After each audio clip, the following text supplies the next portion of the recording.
Hi, everyone. Welcome to this week's Culture Report. I'm Jamal Simon. And I'm Laura Casillas. And this is going to be our last big show of the year. Like, I know next week we have our holiday special, so things are going to look a little different. We won't be talking about the big topics. Could you believe it's almost like I the end of the year, know. how fast it went? We've been doing it, like, we're almost hitting our 1 year mark of the Culture Report, and it's so, like, it went by so fast. I know we've touched on a bunch of really important topics too, Jamal, so it's also like a good opportunity to invite people to continue to send us in any ideas or things that they wish that we, touched on, because I think it's important for all of us to learn and to also educate our audience. Absolutely. But yeah, our holiday special next week, you're not going to want to miss it. We'll talk a little more about it later. But all right, for the last time, Laura, take it over. We got a lot of stuff to get into today. People acting up. Oh my goodness, yes. This one is a new lawsuit is challenging the inclusivity policies of Denver public schools. A parent at Slavin School, a Denver K-8 school, filed a lawsuit saying his third grade kids have their constitutional rights deprived because there are rainbow flags on display outside of the classrooms, and the school has refused his request to put a straight pride flag next to it. Nathan Feldman has been trying to get the flag put up for more than a year, and in an email to the district, he wrote in part that he wanted DPS permission to follow DEI to display straight pride flag at a class entrances. Okay. A flag that was supposed to be so inclusive and, promote unity, this pride flag, Right. what is happening? Which I feel like, they're saying like, well, by posting this flag, you're excluding the straight students. It's like, but like, can we use our critical thinking skills for just a moment, everyone? It's just, well, at least for me, okay, that sounded rude. No, it's fine. But like, They're already included. they're allowed, well, teachers are allowed to put up those flags because they align with the district's, like DEI or like their, equity kind of policy where they're trying to make sure like students feel, included and safe. So I feel like those flags like are a representative. It's like a symbol of like, hey, this is a safe space. You don't have to worry about it here. I got your back. Like, because I know bullying is a big, big thing. And it's like people, especially queer students, it's like a lot of them don't feel free at home to like be who they are. Right, and then you go to school and then you have this rhetoric going around too, these messages that are making them feel, left out, not in a place where they feel good about themselves. And, whether you want to believe it or not, it does affect people. It does impact people's mental health. The Trevor Project found in their 2023 findings, it's a national survey of about 28,000 people. It did find that, let me go ahead and read this to you, Jamal, because the findings are so interesting. You can always trust Laura to bring y'all this But it did find that nearly 1 in 3 LGBTQ young people said their mental health was poor due to LGBTQ policies and also legislation. And also that 41% of LGBTQ people considered suicide seriously because of all these, anti-LGBTQ policies and rhetoric going around. So it really is harmful to young people. And if we just want to keep it in schools, at least, it can also impact their education, because it's like if they're worried, if they're stressed, like, oh, maybe this teacher is homophobic, maybe this isn't a safe space, maybe like they're spending all their energy trying not to, be too gay, maybe like because they don't want to be bullied or they don't want to be treated differently. Maybe they're not focusing on their studies. So yeah, it also has something to do with school. Yeah, and also like other students, the way they perceive them, instead of like making them feel welcome, you're hearing all these things at home, and then you're bullying and harassing kids that are LGBTQ. Being at school, like at least for me, like I knew which teachers, like, I knew which y'all were cool. Like I used to hang out with teachers more than I would hang out with the students, because they were cool and I knew they were a safe space. I could talk to them about whatever. Like, we didn't talk about anything crazy, but it was just good to know I could just let loose, be myself, which I typically always was. But especially like when you're younger, it's really, really hard. And like I have seen some people being like, well, why do they need to know about that stuff so young anyway? Like, why do they need to know about sexual attraction and all that? And it's like, just showing a pride flag isn't all about sex or whatever. It could also be about gender expression or maybe intersex people. It's just like showing like, hey, like, I understand, like, you might be different from everybody else, but this is still a safe space, and you can still rely on me to, provide you an education just as well as I would anyone else. You belong right in this classroom, just like everyone else. Also, straight people are not marginalized, so please relax. Well, at least not for being straight. No, absolutely not. I think it's a big part too, Jamal. People are running out of steam, and now they're like nitpicking things that just don't make any sense. Yeah, but yeah, it's definitely really, really good to make sure you have that safe space. And speaking of, next year, California is joining several other states who will allow teens to seek therapy on their own without parental consent. So this benefit has been available for teens covered by commercial insurance more than a decade, but it's their parents who are among the most vocal in opposing the extension of that right to youth covered by Medi-Cal, which is a public health insurance program for low-income Californians. I asked 9 News parenting expert and licensed therapist Dr. Cheryl Ziegler about why some parents are against it. The first one is, hey, if there's something wrong with my kid, I want to know. That's part one. Part two is there's also growing concern. What if you have a child with a certain issue and they go to a counselor, and the counselor, and this is from a parent's perspective, maybe is steering them, or even words like indoctrinating them in a way that the family would not approve of? What if that's happening? Then you not only do you not know your kid is in therapy, but you also don't even know who they're seeing. So you don't know, am I comfortable with this provider? Do I like what they're telling my kid to do, or how they're advising them? And another big thing she talked about is like some people just maybe it didn't align with their religious beliefs, or maybe they're like, oh, well, therapy, no, we're not doing that. Like, just pray it away. Or I don't know, maybe they're in a home that's like like their parents are abusers, and like maybe they don't want to talk to them about what's going on because it is them, they're the issue.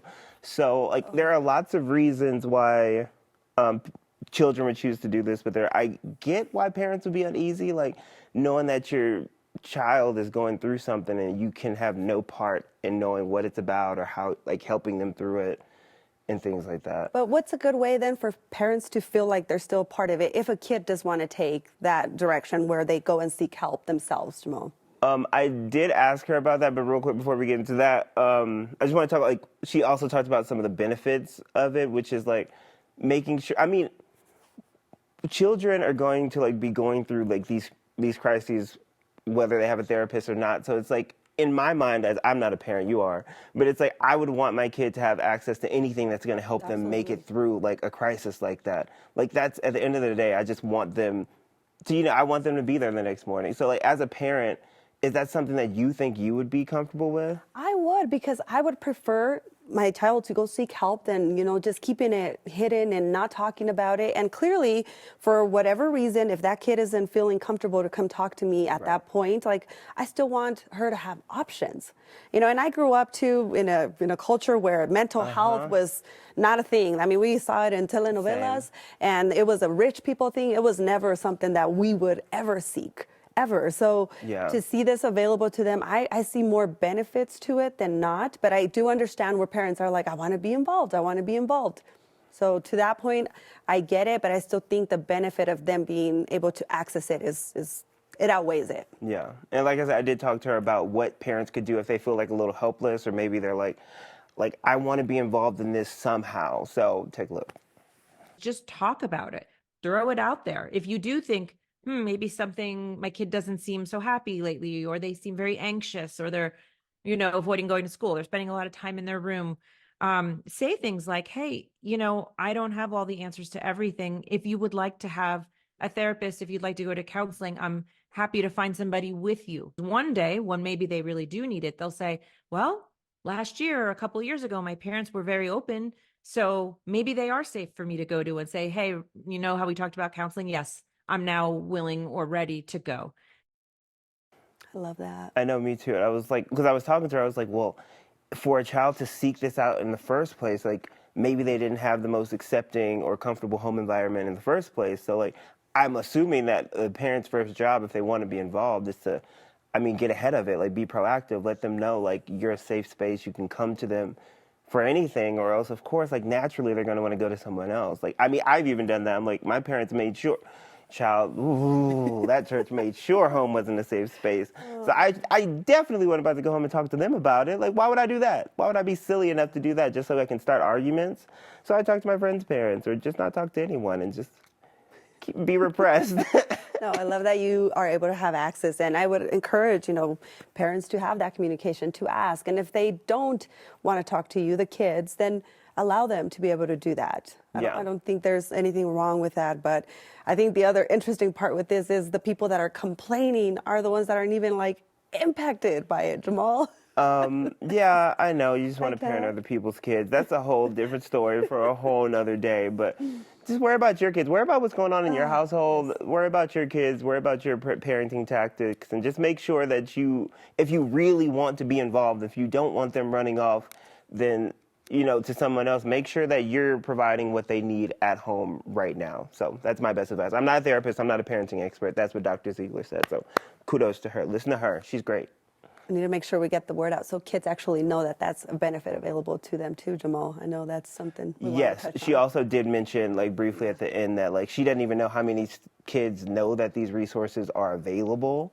So, like, I mean, just getting the word out about that, that's a whole different thing, but making sure that there's the infrastructure behind that policy to make sure kids even know, or, like, when they do know, that they can even get to the point where they can make an appointment, because they don't know about insurance. I barely know about insurance, and I'm 27. I'm in my big Hard enough age. for us to go find it. Imagine these kids like having to pull out Yeah. paperwork and insurance papers. So it's cool to say, like, hey, we have these resources for you. Okay, bye. And it's like, oh, how do I?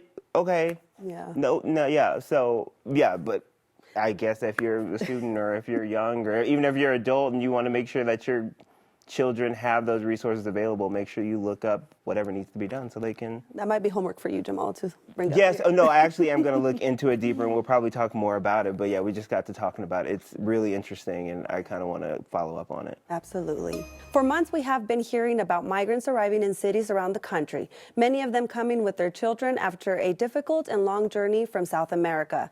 Those families now face a very complex reality: a foreign country, a new language, and only weeks to find a job and build a life. One organization in Denver is helping with the transition.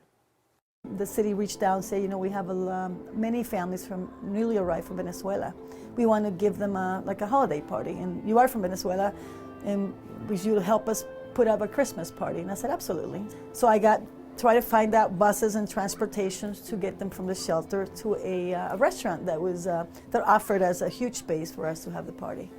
As we went on, we realized they were going to be in the shelter for a while. And so immediately we said, why don't we bring these children and create a school, get the same buses, pick them at the shelter, bring them to Vive, and we keep them there all day until 5 in the afternoon so they can learn English, they can, be with safe adults, they can understand what it is to be at school here in the United States, and at the same time give the parents time to look for jobs, get jobs, find housing, because they only have so much time at the shelters. Oh, Yoli's amazing. Yeah, that's an element you don't really think about. It's like, okay, well, go out and find a job. It's like, oh, I also have kids. And then, you don't want their education to be stunted. But why V-based schools? Do you know why that's even necessary? Why can't they just go to, DPS or something, the local school district? Well, you mentioned that you have this limited amount of time where you're you need to find a job, you need to move quickly. Well, in that period of time, if you do register a kid at DPS, you don't know where you're going to end up. So Yoli is the schools did come in and register some of the kids, but then they would call and say, hey, where are they? Why aren't they showing up in schools? Well, it's a big part of, you're in these temporary shelters 4 to 5 weeks at a time, and that's when you need to find housing, and that's when you're going to find out what school is going to be assigned to you, assuming you find permanent housing.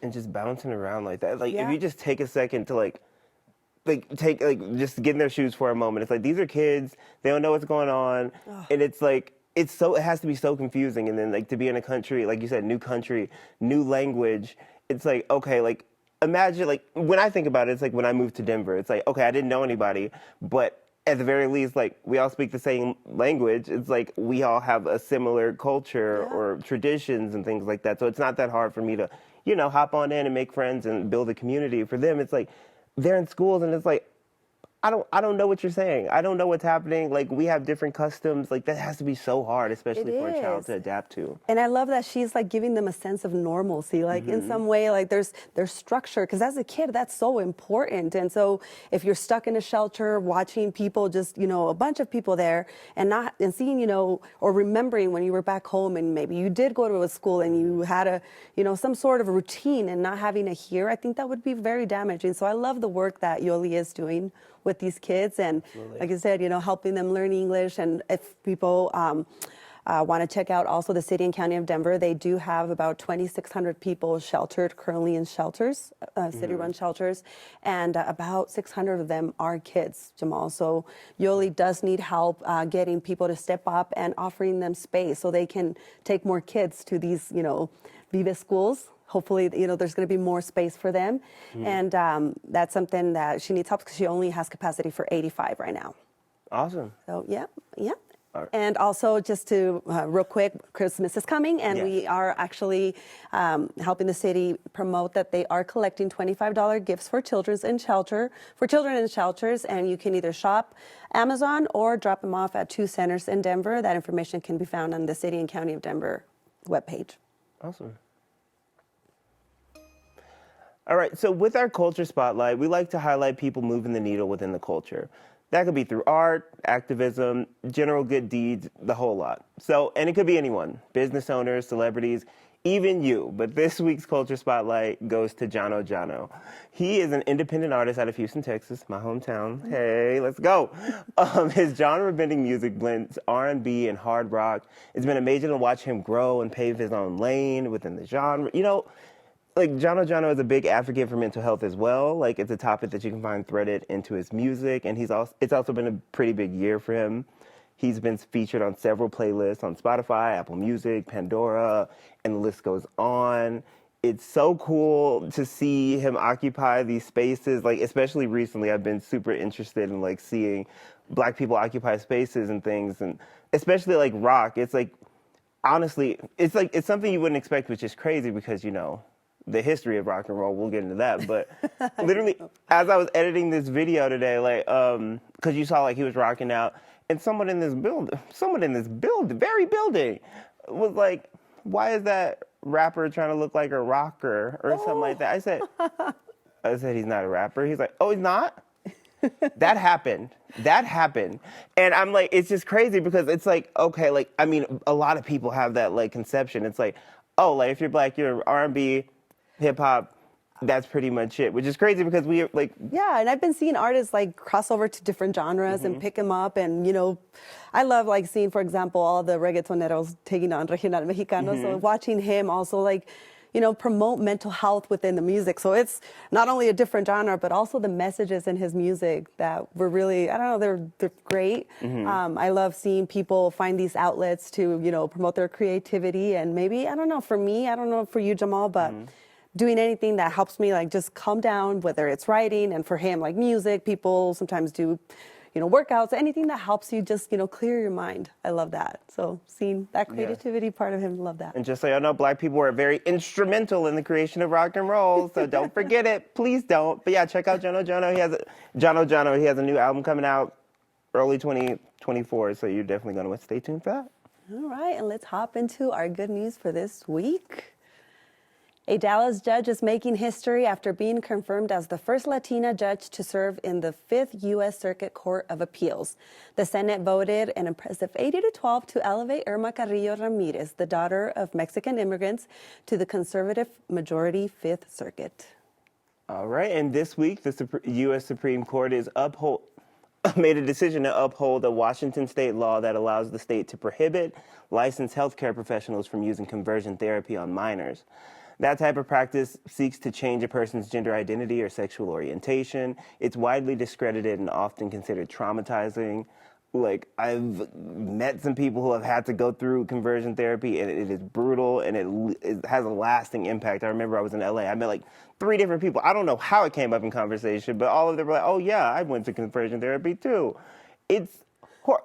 This is not a choice. I promise you. I did not choose this. I promise. I really promise. Like, No, I know, Jamal. I think kids pretty early on know a little bit about themselves that, doesn't have to wait for you to go through this to become different. I know, yeah. But yeah, conversion therapy is super inhumane. Not really cool. Not great. So shout out to you, SCOTUS. You did it good. I appreciate it. But anyway, you guys are going to want to definitely come next week. We have some really fun holiday stuff planned. And we're going to share some traditions, maybe sing a few songs, maybe eat some food. So, I want to know some of your traditions, your holiday traditions. Well, you'll have to tune in next week. Anyway, thank you so much for joining this week's Culture Report. We'll be back to continue the conversation next Thursday right here on 9 News Plus and 9news.com.